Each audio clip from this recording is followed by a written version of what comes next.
एक शांत उपनगरीय इलाके में लिंडा अभी अभी अपने नए घर में आई थी। जगह में आकर्षण था। एक पुराना विक्टोरियन घर जिसमें चरमराती लकड़ी के फर्श और एक रहस्यमय बेचैन करने वाली शांति थी जो हवा में भरी हुई थी। उसके दोस्तों ने उसे अकेले रहने के बारे में चेतावनी दी थी, लेकिन लिंडा को अपना एकांत पसंद था और उसने उनकी चिंताओं को अनदेखा कर दिया। यह उसकी तीसरी रात थी जब चीजें अजीब लगने लगीं। वह अभी बिस्तर पर लेटी ही थी कि उसका फोन बज उठा। उसने घड़ी की ओर देखा। 3:03 AM। इस समय कौन कॉल कर रहा होगा?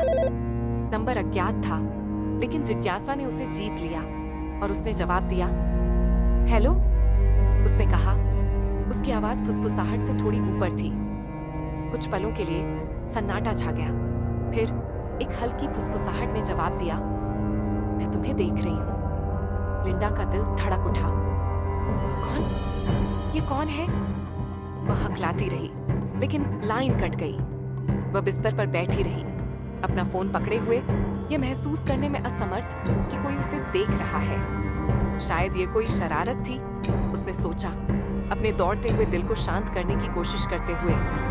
उसने खुद को सोने के लिए मजबूर किया। अगली रात ठीक 303 बजे उसका फोन फिर से बजा।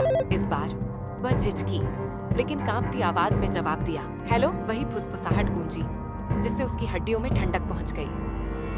मैं अब करीब हूं। लिंडा का खून ठंडा हो गया।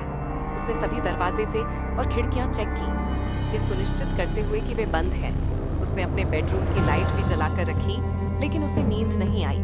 अगली रात लिंडा ने खुद को संभाला।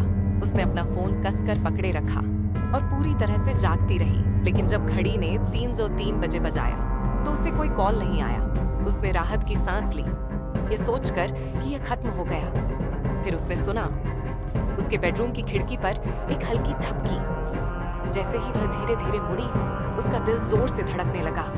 उसके पूरे शरीर में भय भर गया। बाहर खड़ी शीशे से झांकती हुई एक छायादार आकृति थी, जिसकी खोखली खाली आंखें सीधे उसे घूर रही थीं। वह चीखना चाहती थी, लेकिन डर ने उसे पंगु बना दिया।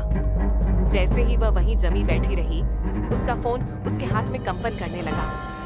कांपते हाथों से उसने जवाब दिया। फुसफुसाहट मुश्किल से सुनाई दे रही थी, लेकिन उसने इसे स्पष्ट रूप से सुना। मैं यहाँ हूं।